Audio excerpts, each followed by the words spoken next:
Olá, quartzetorianos, tudo bom com vocês? Meu nome é Gabriel Erdi e hoje a gente vai falar sobre um novo arquétipo, a promessa da Virgem. No último vídeo do Roteirizando a gente falou sobre a jornada do herói, que é um dos arquétipos mais famosos do mundo inteiro. Esse arquétipo foi escrito pelo Joseph Campbell no livro O Herói de Mil Faces e basicamente é uma pessoa que tem um chamado para aventura, ela entra nessa jornada de obstáculos e após a batalha final se transforma num herói. Hoje a gente vai discutir um outro arquétipo muito interessante escrito pela autora Kim Hudson no livro A Promessa da Virgem e que também é muito utilizado, porém pouco falado. A Promessa da Virgem serve tanto para protagonistas masculinos quanto para protagonistas femininos. Você pode imaginar meio que uma dualidade entre o Jornada do Herói e a Promessa da Virgem. Pode ser que você imagine como uma força masculina e uma força feminina, ou como um yin e um yang, dependendo do que você quiser pensar, mas pensa como uma dualidade, são forças opostas. O arquétipo da Promessa da Virgem se baseia em expectativas e pressões sociais. A nossa protagonista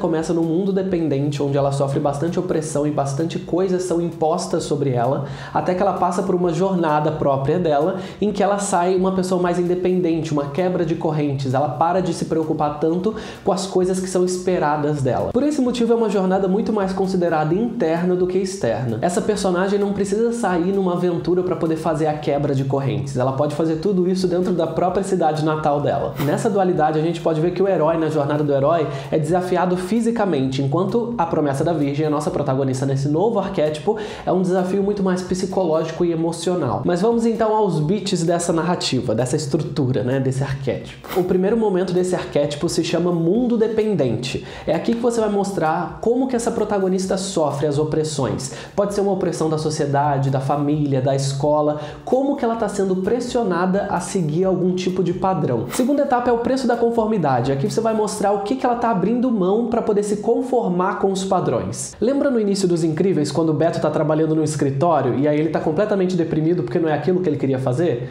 Esse é o preço da conformidade. Você mostra o mundo dependente, ou seja, o que todos estão esperando dele, e você mostra o preço da conformidade, o que ele está abrindo mão para fazer aquilo. No caso, o Beto estava abrindo mão de ser um super-herói. A próxima etapa se chama oportunidade para brilhar. Você lembra lá na jornada do herói que tinha um incidente incitante, aquela chamada para a aventura? É basicamente isso nesse arquétipo. É o momento em que a sua personagem vai ter uma oportunidade de ser quem ela quer ser, ou fazer o que ela gosta de fazer, mesmo que seja só por alguns instantes. Então, se a gente for pensar numa pessoa que gosta de cantar, seria o dia que ela é convidada para poder ir num karaokê. Em continuação, a gente tem o beat chamado de vestir para o papel. Às vezes é um caso literal de vestir para um papel, como no caso da Mulan. Em outros casos, a protagonista aceita aquela oportunidade e agora é o momento em que você mostra para os seus leitores ou espectadores o total potencial dela, ou seja, uma pessoa que gosta de cantar e foi convidada para participar de um karaokê, é a hora que ela vai pro karaokê e ela canta bem. É o momento que todo mundo que está assistindo o seu filme ou está lendo o seu livro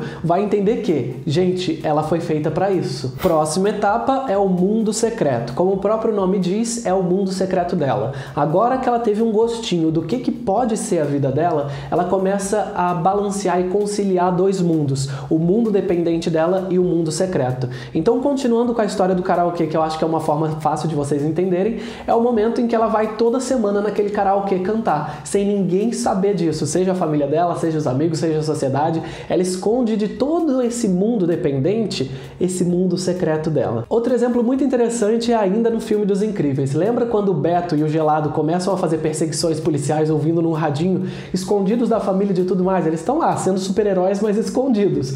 É o momento deles, é o mundo secreto deles, é uma premissa desse arquétipo dentro lá do filme. O próximo momento é um momento muito interessante, que se chama Não Cabe Mais no Mundo. É o que o próprio nome já diz. Essa pessoa começa a mudar quando ela está fazendo esse mundo secreto dela. Ela começa a se tornar mais autoconfiante, ela tem um autoconhecimento maior, ela passa a experimentar coisas que ela não tinha experimentado antes. Então quem ela é começa a mudar. E chega um momento que ela não consegue conciliar mais o mundo dependente e o mundo secreto. Por causa disso, a gente entra no próximo beat, que se chama É Pega Brilhando. É o momento em que o segredo dela é revelado. E aí todo esse mundo dependente dela cai em cima dela, completamente. Ela pode ser punida, ela pode ser humilhada, ela pode ser exilada. O caso do filme da Frozen é muito interessante, porque ela se autoexila da cidade quando ela é descoberta.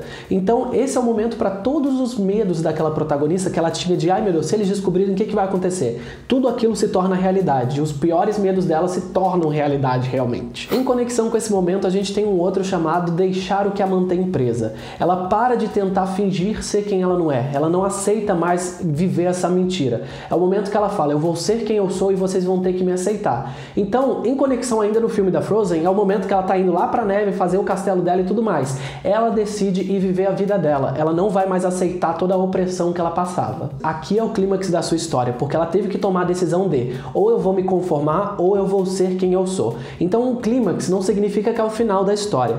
Clímax é apenas o ápice emocional. Então sempre quando vocês estiverem escrevendo, vocês lembrem disso. O clímax é o ápice emocional. Por um acaso, em algum outro momento da minha história, a minha protagonista vai passar por tanto perrengue emocional como agora? Se a resposta for não, significa que você já está no clímax. Em consequência do beat anterior, a gente tem um outro chamado Reino em Caos, que basicamente é o mundo dependente dela entra em caos. Onde ela vivia, onde ela frequentava, qualquer coisa do tipo, seja família, seja escola, seja sociedade, o lugar de onde ela veio vai meio que se quebrar, porque eles não sabem mais como lidar com aquela situação. Vira meio que uma situação caótica. E tudo isso por causa das escolhas dela. A gente tem então um momento chamado vaga pela região selvagem, ou vaga pelo deserto. Aqui a sua protagonista está numa situação que ela nunca esteve antes, por isso que o nome é região selvagem. Ela está passando por períodos de dúvidas e vai ser meio que um teste para poder saber se ela tem realmente convicção de continuar na decisão dela. Será que ela realmente vai continuar aceitando ser quem ela é, ou ela vai voltar atrás e vai continuar sofrendo a opressão da sociedade? Ela então escolhe brilhar, que é o nome do próximo beat. Ela decide que ela vai ser quem ela é, porque ela prefere sofrer o que ela está sofrendo agora do que sofrer as consequências da opressão que ela sempre sofreu.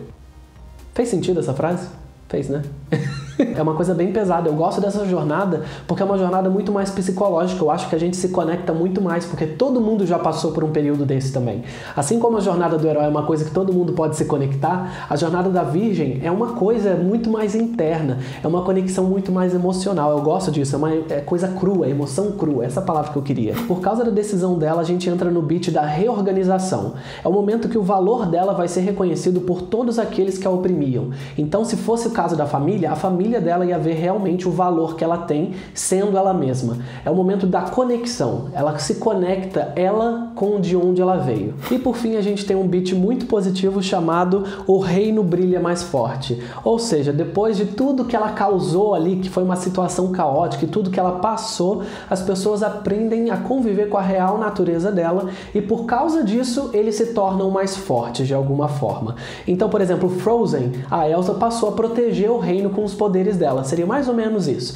Então, por causa de todas as diferenças nos tornam mais fortes, sabe? É meio que essa moral desse arquétipo. As diferenças podem nos fortalecer. Então essa é a premissa da promessa da Virgem, dá até nó na língua falar isso. O que é interessante para vocês entenderem aqui é que os arquétipos existem e podem ser moldados de acordo com o que vocês quiserem. Vocês podem pegar uma história e misturar os dois arquétipos, como no caso dos Incríveis, que começa com a promessa da Virgem e se desenvolve para se tornar a jornada do herói, ou você pode pegar apenas um deles e misturar nos personagens de uma única história. Então seu protagonista pode ser um desses arquétipos, como por exemplo Jornada do Herói, e um outro personagem pode ser a promessa da Virgem. Então você cria meio que uma dinâmica na sua história. Vocês vão ver como que isso traz uma vida diferente ali dentro. É interessante também vocês trabalharem com opostos nesses arquétipos. Então, por exemplo, a Jornada do Herói fala de alguém que é muito corajoso. Então você pode colocar algum amigo dele que seja completamente covarde. A promessa da Virgem é de uma pessoa que é muito forte para poder superar coisas internas. Você pode colocar alguém que tem medo de enfrentar a realidade social. Então trabalhe com opostos, que isso que cria dinamicidade. Dinamicidade da história. Mas é isso que eu tenho pra hoje aqui no Roteirizando. Eu espero muito que vocês tenham gostado. Se você não é inscrito, se inscreve aqui no canal, ativa as notificações para receber meus vídeos sempre que eles saírem. E se você gostou desse vídeo, não deixa de deixar seu like aqui embaixo. Eu vejo vocês no próximo episódio. Tchau!